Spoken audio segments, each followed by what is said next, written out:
शिस्तीच्या नावाखाली विद्यार्थ्यांवर मानसिक अत्याचार करण्याचा धक्कादायक प्रकार छत्रपती संभाजीनगर येथील चिकलठाणा परिसरातील सावित्री नगर येथील शारदा सुमन प्राथमिक व माध्यमिक शाळेत घडला आहे। शाळेच्या मुख्याध्यापकांनी विद्यार्थ्यांना खुल्या मैदानात सर्वांसमोर रबर लावून केस बांधण्याची अपमानास्पद शिक्षा दिली, ज्यामुळे संपूर्ण परिसरात तीव्र संतापाची लाट उसळली आहे। फक्त इतकेच नव्हे, तर आज केस बांधले, उद्यापासून लिपस्टिक लावू आणि बांगड्या घालायला लावू असे संतापजनक आणि अपमानास्पद वक्तव्य मुख्याध्यापकांनी केल्याचा आरोप आहे। हे शब्द ऐकून अनेक पालक आणि नागरिक हादरून गेले आहेत। या घटनेचे फोटो सोशल मीडियावर मोठ्या प्रमाणावर व्हायरल झाल्यानंतर शिक्षण विभागही खडबडून जागा झाला आहे। शिक्षणाधिकारी जयश्री चव्हाण यांनी या प्रकरणाची सखोल चौकशी करण्याचे आदेश दिले असून दोषींवर कठोर कारवाई होणार का, याकडे सर्वांचे लक्ष लागले आहे। जस्ट माहित झाला की बाबा तुमच्या शाळेत असं काही घडलं का। आता याबद्दल मी पूर्ण माहिती घेतो, घडलं का नाही घडलं ते सांगतो। घडलंय असेल सर तर काय, हा प्रकार असा होता की 26 जानेवारी जवळ आली होती। वरून आदेश होता की आपल्याला एक सामूहिक कवायत घ्यायची ईओचा। त्यासाठी मुलांना आपण एक 15-20 दिवस अगोदर सांगितलेलं होतं, सिस्टीममध्ये या, व्यवस्थित ड्रेस घाला, व्यवस्थित कटिंग करा, आपल्याला पण आपली शाळा समोर दाखवायची, त्या सिस्टीममध्ये राहा। वारंवार सांगूनही मुलांनी म्हणा पालकांनी म्हणा काही ऐकलं नाही। त्यामुळं काहीतरी जो प्रकार शाळेत घडला असावा, त्याला शिस्त लावायसाठी तो प्रकार झाला असावा। याचा उद्देश एकच आहे सर, फक्त शिस्त लावून।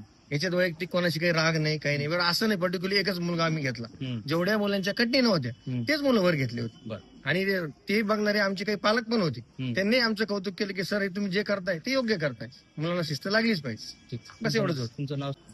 विद्यार्थ्यांमध्ये मोठ्या प्रमाणामध्ये अशा प्रकारचा आघात होऊन त्यांच्या मनावर परिणाम होत असतात आणि हे कायद्याच्या दृष्टिकोनातून सुद्धा घातक प्रमाणात आपल्याला बघायला मिळते। अशा प्रकारचे कायदे विद्यार्थ्यांच्या मध्ये आणि त्यांच्या हितरक्षणासाठी शासनाने तयार केलेले आहेत।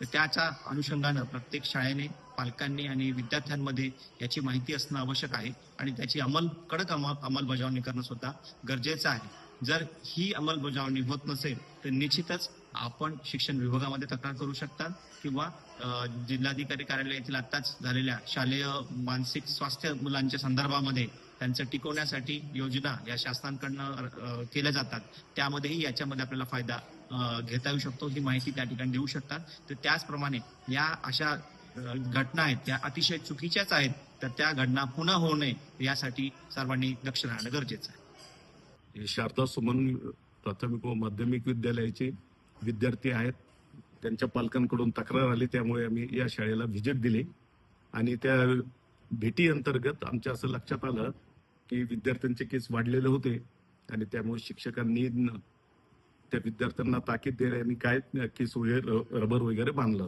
तर तो प्रकार तसा नको करायला होता, परंतु झाला त्यांच्याकडून। आम्ही त्यांना रीतसर नोटीस देऊ, खुलासा मागू आणि यापुढे असं होणार नाही याची ताकीद देऊ।